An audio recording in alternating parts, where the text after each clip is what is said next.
Fala pessoal, todos bem? Sejam bem-vindos. Eu sou o William Godoy, convidando vocês para deixar o like no nosso vídeo, deixar sua curtida, se inscrever no canal. O amigo rubro-negro que ainda não está nos acompanhando por aqui, ainda não está inscrito no nosso canal, aperta o botão aí vermelho, cara, de inscrever-se e nos acompanha aqui com a gente as notícias, as informações, as análises táticas e as opiniões sobre o nosso Flamengo. Fechado? Então chega junto aí com a gente. Cara, vamos falar hoje sobre o Marinho, né? Essa questão do Marinho no jogo do Paulo Souza. Em algumas vezes o Marinho tem entrado menos do que para alguns, né? Alguns gostariam de ver mais o Marinho em campo e, logicamente, o Marinho acaba entrando em pauta, principalmente, né, parte dos meus colegas da imprensa após algumas partidas, sobretudo que o Flamengo não consegue o resultado, né? Aí eles vão lembrar sempre do Marinho e eu acredito que isso possa vir a acontecer ao longo da temporada. O Paulo Souza já falou em algumas oportunidades individualmente, né, sobre o Marinho, e aqui a gente vai relembrar como é taticamente o Flamengo, e aí vocês vão ver que de fato precisa de algumas adaptações, além de, claro, algumas aprimorações por parte individual do jogador a nível de estilo de jogo, a nível do conceito coletivo, de interpretação, entrosamento, né? Nada que o entrosamento ainda é o início de um trabalho não apenas para o treinador, para também para esses novos, né, jogadores que chegaram no clube, entre eles o Marinho.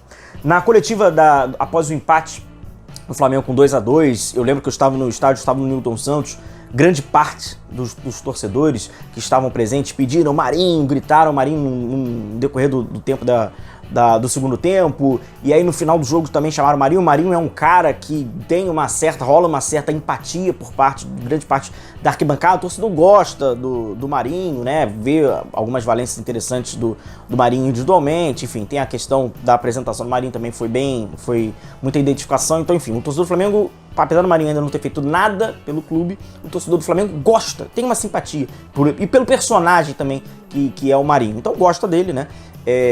Então acabou gritando, falando sobre ele. E, inclusive na coletiva foi perguntado ao Paulo Souza sobre, e ele respondeu, abre aspas, é um jogador de transição, de contra-ataque, que temos procurado ajudar a entender a ocupação de espaços e interação com jogadores das outras linhas. Com certeza é um jogador que vai ter seu espaço, queremos melhorá-lo para que entenda quando tem que acelerar ou combinar, ou seja, ser mais completo. Ele quer crescer. E aí fica meio que claro, né, quando a gente vê o que falou o Paulo Souza, do que quer o Paulo Souza e do que é o Marinho, do que foi o Marinho, inclusive nos outros clubes.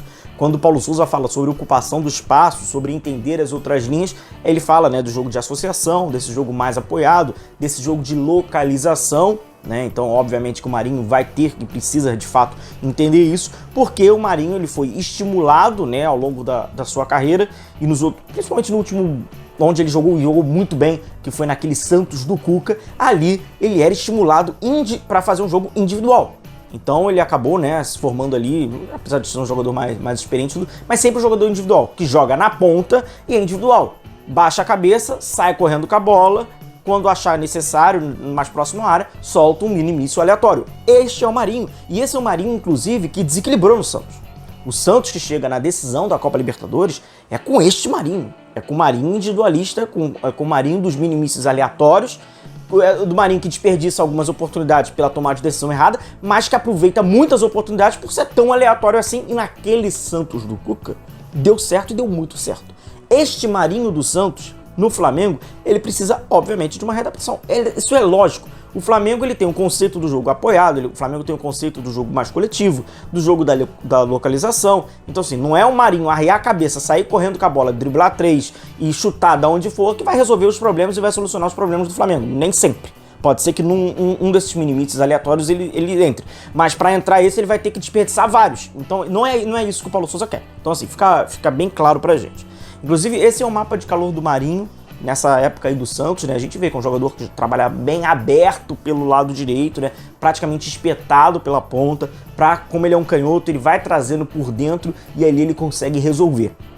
Hoje, no Flamengo, o Marinho já está por dentro. Então, não é o Marinho que trabalha por fora para cair por dentro. É o Marinho que está por dentro e tem que se criar por dentro, que é absolutamente diferente. Quem trabalha por fora nesse time do Paulo Souza, né, quando o Flamengo tem a bola, nesse 3-4-2-1, e o Marinho é essa dupla que joga atrás, quem joga por fora é o ala. É o ala pelo lado direito, é o ala pelo lado esquerdo. Esses caras que pisam nos corredores. É claro que eles podem, né? Ninguém ali vai ficar igual um totó. É sempre importante a gente enfatizar isso, né? Porque tem alguns coleguinhas da imprensa que tem má vontade, aí fica falando que é totó. Obviamente que eles vão lá mudar lá as suas localizações no campo, as suas zonas e tal, não sei o que, de apoio, pá. Mas ele não vai ficar aberto pelo lado. Então é completamente diferente. É o Marinho que já tá jogando por trás ali do atacante, por dentro. Então quando ele leva pra perna canhota, ele tá numa zona mais congestionada ainda. Isso é meio que óbvio. E o que acontece quando o Paulo Sousa fala que ele é um jogador de contra-ataque, que ele é um jogador de transição, é pela velocidade que ele tem, por essa força que ele tem. Obviamente ele tem a característica de explorar as costas da defesa adversária. Isso não tem nenhuma dúvida. Então obviamente o Paulo Sousa conseguiu diagnosticar isso nele, mas não vê hoje como esse jogador com o adversário, com a famosa bunda na trave, todo recuado, e aí vamos lá, Marinho, tocou, tabelou, ocupou o espaço abriu pro terceiro homem, identificou quem é o terceiro homem, conseguiu... Não é esse jogo. E assim, dá pra entender até realmente que o Marinho é um jogador de mais vertical, mais decisivo, de finalização, não é de jogador de retenção de posse de bola e tal. Um ponto só que enfraquece o Paulo Sousa nessa análise foi o gosto pessoal dele naquela fatídica substituição contra o Atlético Mineiro, quando ele tira o Bruno Henrique e coloca o Diego. Se ele enxerga até mesmo o Marinho como esse homem de contra-ataque, naquela conjuntura pedia um Flamengo de contra-ataque, ele bota o Diego, aí tem aquelas justificativas, né, pra controlar o jogo, enfim, não quero nem entrar nesse detalhe, mas seria ali o Marinho, então, pra explorar as costas. Então, esse Marinho, que joga aberto pelo lado direito, que jogava na ponta direita, que vinha trazendo na diagonal pra fazer a finalização do Santos, esse Marinho, pro jogo do Paulo Sousa, ele não serve.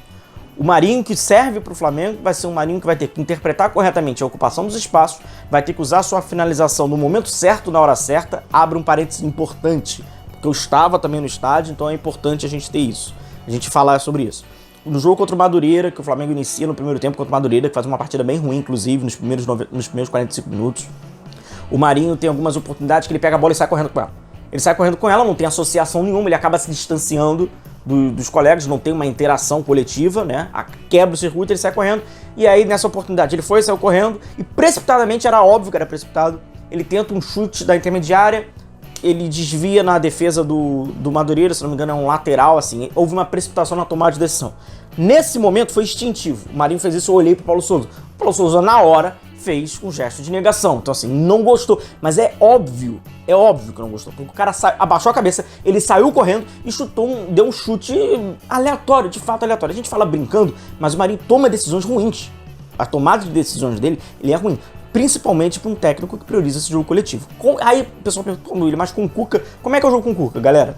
O Cuca, ele espalha seus jogadores dentro do campo, né? Joga o Soteldo de um lado, joga o Marinho do outro e estimula o cara a fazer esse jogo individual, que a gente chama até no futebol, né, para buscar a superioridade qualitativa, onde individualmente ele é superior ao seu marcador e é para criar realmente uma solução no individual, ele conseguir e ali ele se virar. Então é aquilo, é para se virar em metros quadrados. Então a cada metro quadrado cada um vai se virar. No jogo apoiado, nesse jogo de mais integração, não é assim, de mais interação entre os jogadores, não é assim, não é cada um por si no metro quadrado, é um jogo de apoio. Então por isso que precisa de uma interpretação melhor do atleta e, claro, o treinador conseguir adaptá-lo para essa estrutura de jogo, beleza? Então é bom a gente falar sobre isso, é bom porque aí tu passa o vídeo para aquele teu amigo rubro-negro que fala, pô, tem que botar o Marinho, calma, precisa de muitos ajustes, não é tão simples pegar um jogador completamente diferente ao conceito coletivo e pedir ali para ele funcionar e dar certo. Não vai dar num curtíssimo prazo sem clarear algumas coisas. Tá certo? Um forte abraço a vocês, continue se cuidando, a gente vai se vendo, um abração, tchau, tchau.